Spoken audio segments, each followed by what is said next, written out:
Right, మనకు call ఉన్నారు. Manohar Detroit నుండి కాల్ చేశారు. మనోహర్ గారు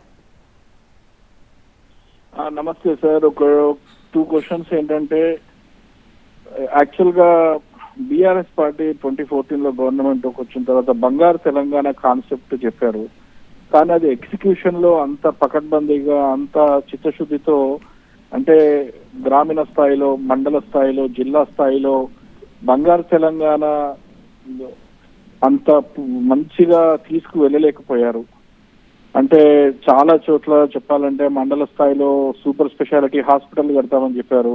అంటే తెలంగాణ ఉద్యమం టైంలో కేసీఆర్ గారు చెప్పినవి చాలా పెద్ద పెద్ద మాటలు ఏవి కూడా అంత గొప్పగా చేయలేకపోయారు. ఎందుకు బంగారు తెలంగాణ కాన్సెప్ట్ అంత ఎగ్జిక్యూషన్ లో ఎందుకు ఫెయిల్ అయ్యారు? సెకండ్ ఏంటంటే, ఇప్పుడు అధికారంలోకి వచ్చిన తర్వాత ప్రగతి భవన్ ఎందుకు కట్టినటువంటి ముఖ్యమంత్రికి ఇల్లు లేదా? అంటే అధికారంలోకి రాగానే అఫీషియల్ సీఎం హౌస్ అని అసలు మీరెవరు కట్టుకోవడానికి గవర్నమెంట్ సొమ్ముతో, ప్రజా సొమ్ముతో ముఖ్యమంత్రులు విలాసవంతమైన భవనాలు కట్టుకోవడానికి వీల్లేదు. ఎందుకంటే మీకు ఇల్లు లేదా? మీకు మీ ఇంట్లో మీరు ఉండలేరా? అధికారంలోకి రాగానే ఎందుకు అంత పెద్ద పెద్ద ఇల్లు కట్టుకోవడం?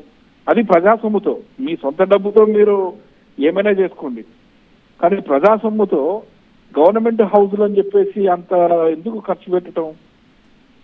దాని గురించి చెప్పండి. రైట్.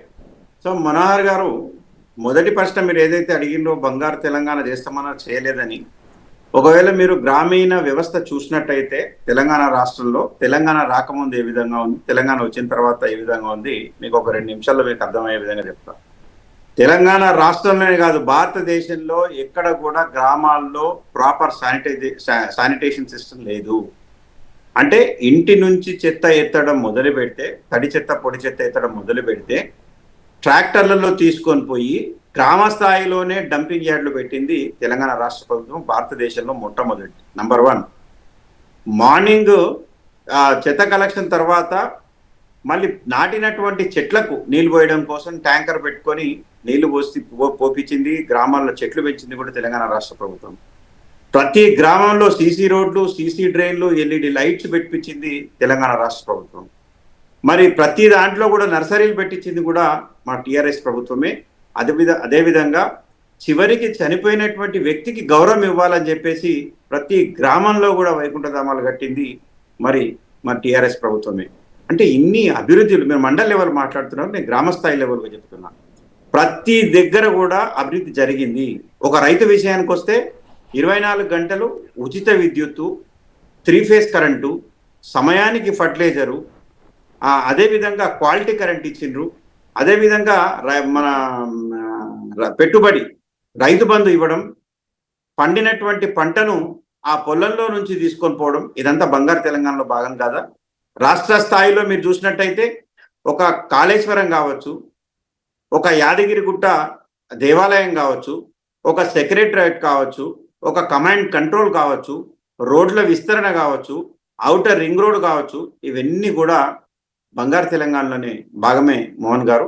మరి అదేవిధంగా ఇంకో క్వశ్చన్ కూడా మీరు చేసిండ్రు, ఎందుకు ముఖ్యమంత్రి నివాసం మీరు కట్టుకోవాలి, ఆయనకి ఇల్లు లేదా అని చెప్పేసి. ముఖ్యమంత్రి గారు కట్టింది ప్రజాధనంతో అన్న మాట వాస్తవం. ముఖ్యమంత్రి గారికి సెక్యూరిటీ ఇష్యూస్ ఉంటాయి, ముఖ్యమంత్రి గారికి ఒక అధికార నివాసం ఉండాలి. ఈరోజు ప్రజలు ఓడించిండ్రు, మరి ముఖ్యమంత్రి గారు అక్కడే ఉన్నారా? అది సొంత ఇల్లు కాదే, అక్కడి నుంచి వెళ్ళిపోయి తన ఇంటికి వచ్చేసి, తన సొంత ఇంటికి వచ్చేసారు. ఒకవేళ తనకు ముఖ్యమంత్రిగా ఉన్నప్పుడు అక్కడ ఉన్నట్టయితే చాలా చిన్న ఇరుకైనటువంటి సందులో కేసీఆర్ గారు ఉంటారు. అక్కడ వాహనాలకు పార్కింగ్ వ్యవస్థ లేదు, జనాలు వస్తే కలిసేటటువంటి పరిస్థితి లేదు, ప్రాపర్గా సెక్యూరిటీ సిస్టమ్ లేదు. అందుకోసం అని చెప్పేసి అధికార నివాసం నిర్మించిండ్రు. ఏ ప్రభుత్వం యొక్క ఆస్తి అయినా కూడా అది ప్రజల సొమ్ముతోనే కడతారు తప్ప సొంత సొమ్ముతో కాదు. ఈరోజు ముఖ్యమంత్రి గారు వచ్చేసారు, దాంట్లో అధికారంలో ఉన్నటువంటి పార్టీలో ఉప ముఖ్యమంత్రి గారు దాంట్లో నివాసం ఉంటున్నారు కదా, దాంట్లో తప్పేం లేదు. అన్ని రాష్ట్రాల్లో కూడా ముఖ్యమంత్రులకు ఏ విధంగా అయితే గవర్నర్ బంగ్లాలు ఉంటాయో, ఏ విధంగా అయితే మినిస్టర్ క్వార్టర్స్ ఉంటాయో, అందులో భాగంగానే ముఖ్యమంత్రికి ఒక నివాసం కట్టారు తప్ప దాన్ని పెద్ద భూతద్దం పెట్టి మనం చూడాల్సినటువంటి అవసరం లేదు.